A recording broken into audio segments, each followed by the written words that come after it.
இன்னைக்கு காயல் சமையல் பகுதியில் நம்ம பார்க்க போகிறது எல்லாரும் ரொம்ப ஆவலாக எதிர்பார்த்துக்கிட்டு இருந்த இடியப்ப பிரியாணி எப்படி செய்ய போகிறோம் அப்படின்னு தான். அதாவது ஒயிட் கலரில் காயல்பட்டினத்தில் செய்யக்கூடிய அந்த இடியப்ப பிரியாணி எப்படி செய்கிறது அப்படின்றத நம்ம பார்க்கலாம். 2 நாளுக்கு முன்னாடி அஹனி கறி, அதாவது ஒயிட் மட்டன் கிரேவி எப்படி செய்யணுன்றதை நம்ம காமிச்சிருந்தோம். ஸோ அதோட ஒரு சின்ன ரீகேப் மாதிரி நான் இதில் போட்டிருக்கேன். ஸோ ஃபுல் டீட்டெயில்ஸ் ரெசிபி வந்து நம்ம 2 நாளுக்கு முன்ன வீடியோவில் இருக்குது, அதை பாருங்கள். வாசனைக்காக ரம்பல்லையும் சேர்த்துருக்கோம். அந்த ரம்பல்லைனா என்னன்றதையும் கேட்டிருந்தீங்க, அதையும் நேற்றைய வீடியோவில் நம்ம பார்த்துருப்போம். சரி, இப்போ அந்த ஒயிட் குருமா செஞ்சு இப்போ ரெடி ஆயிடுச்சு. அந்த ஒயிட் குருமா காலையில் எக்ஸ்ட்ராவாக இருந்துச்சுன்னா அந்த லெஃப்ட் ஓவரில் இப்போது நான் எப்படி இடியப்ப பிரியாணி செய்ய போகிறேன்றது தான் பார்க்க போகிறோம். இப்போ இல்லைன்னா நீங்கள் புதுசாக செய்கிறதா இருந்தாலும் அந்த குருமாவை ஃபுல் அண்ட் ஃபுல் அந்த மாதிரி செஞ்சுட்டு அதுக்கு மேலே கொஞ்சம் கொத்தமல்லி இலை, புதினா இலையும் இதோட நம்ம எக்ஸ்ட்ராவாக சேர்த்துக்கிறோம். அதாவது அஹனி கறிக்கோ அல்லது ஒயிட் குருமாவுக்கு நம்ம கொத்தமல்லி புதினா எதுவுமே சேர்க்கறது இல்லை, வெறும் ரம்பலை மட்டும்தான் சேர்த்துருந்தோம் நம்ம. ஸோ இப்போ வந்து நம்ம இடியப்ப பிரியாணி அது செய்கிறதுனால கொஞ்சம் கொத்தமல்லியும் புதினா மட்டும் ஆட் பண்ணிங்க. தேவைப்பட்ட தேங்காய் பால் கொஞ்சம் ஒரு 1/4 கப் சேர்த்துக்கலாம்.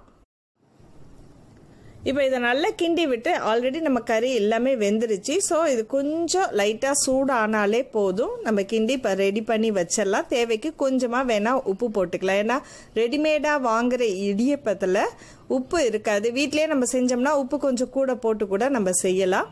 இப்போ இது கொஞ்சம் அப்படியே கொதிக்கட்டும். இந்த பிரியாணி கூட சம்பல் வச்சு சாப்பிட்டோம்னா ரொம்ப ருசியாக இருக்கும். ஏன்னா இதில் ஸ்பைஸ் அவ்வளவு கிடையாது, வெறும் பச்சை மிளகாவும் நம்ம வாசனைக்காக கொத்தமல்லி புதினா ப்ளஸ் ரம்பல்ல பட்டை கிராம்பு இதுதான் சேர்த்துருக்கோம். தேங்காய் பால் நட்ஸ் எல்லாமே சேர்க்கும்போது ரொம்ப ருசியாக இருக்கும். இப்போ நான் ரெடிமேடாக வாங்கின இடியப்பம் ரெடியாக இருக்குது. 10 இடியப்பம் நம்ம மிச்சமான அளவுக்கு ஒரு 1/4 கிலோ அளவுக்கு எனக்கு கறி மிச்சமாயிருக்கு. இது பசும்பால் தான், நான் காய்ச்சி வச்சுருந்த பாலை இப்போ இதில் வந்து நான் ஊற்ற போகிறேன். சாரி, ஊற்றலை, நம்ம இடியப்பத்தில் டிப் பண்ணி இதில் நம்ம சேர்க்க போகிறோம்.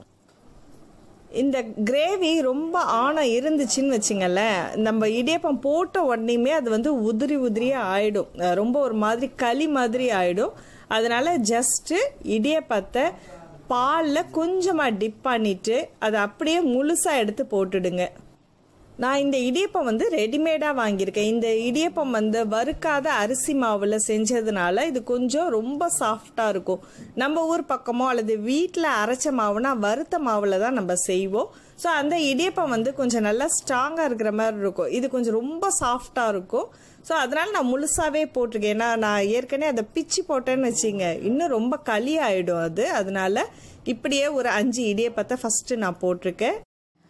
அது ரொம்பவும் கலராதிங்க, அப்படி கொஞ்சமாக அப்படி மேலாப்பில் கிளறி விட்டாலே போதும் நமக்கு. அது அப்படியே மசாலா மட்டும் உள்ளே சேர்ற மாதிரி லைட்டாக ஒரு பெரட்டு மட்டும் பெரட்டினா போதும். கொஞ்சம் இடியப்பம் நல்ல திக்காக இருந்துச்சு, நல்ல பெருசாக அப்படி போட்டிருந்தீங்கன்னா கொஞ்சம் நம்ம பிச்சே போடலாம். இந்த ஆணத்தில், அதாவது இந்த கிரேவியில் ரொம்ப ஆணம் சொதன்னு இருந்துச்சுன்னா கொஞ்சம் வத்த வச்சிருங்க. அப்படி ரொம்ப கிரேவி அதிகமாக இருந்து நீங்கள் இந்த தேங்காய் பால்லையும் டிப் பண்ணி போட்டிங்கன்னு வச்சிங்களேன், அந்த இடியப்பம் வந்து அப்படி களி மாதிரி ஆகிடும். அதனால கொஞ்சம் அதில் கிரேவி இல்லாமல் இருக்கட்டும். அதுக்கு மேலே நம்ம தேங்காய் பால்லையோ அல்லது பசும்பால்லையோ இந்த மாதிரி டிப் பண்ணி நம்ம சேர்க்கும் போது கரெக்டான பதத்தில் வரும். இப்போ ஒரு லேயருக்கு நான் கொஞ்சம் நல்லா பெரட்டி விட்டுட்டேன். திரும்பவும் அதுக்கு மேலே இன்னொரு ஒரு 5 இடியப்பத்தை இந்த மாதிரி டிப் பண்ணி நான் சேர்க்குறேன்.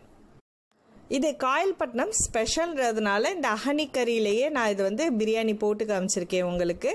நீங்கள் சாதாரண மட்டன் குழம்பு வச்சுருக்கும் போது கூட அந்த கிரேவி மிச்சம் வந்தாலும் நம்ம கொத்தமல்லி புதினாவை மட்டும் அடிஷ்னலாக ஆட் பண்ணிவிட்டு இதே மெத்தடில் நீங்கள் பண்ணலாம்.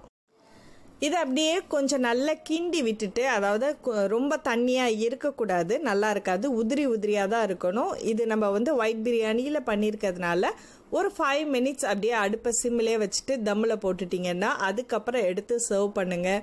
சுட சுட இடியப்ப பிரியாணி ரெடி ஆயிடுச்சு. இதை சாம்பலோட சாப்பிட நைட் டிஃபனுக்கு ரொம்ப நல்லாயிருக்கும். நீங்களும் ட்ரை பண்ணி பார்த்துட்டு உங்கள் கருத்துக்களை எங்களோட ஷேர் பண்ணிங்க. காயல் சமையல் பகுதி உங்களுக்கு பிடிச்சிருந்துச்சுன்னா லைக் பண்ணிவிட்டு உங்கள் கருத்துக்களை எங்களோட ஷேர் பண்ணிங்க. காயல் சமையல் பகுதியை உங்கள் நண்பர்களுக்கும் ஷேர் பண்ணுங்கள். அடுத்த ஒரு இன்ட்ரெஸ்டிங்கான ரெசிபியில் சந்திப்போம். நன்றி.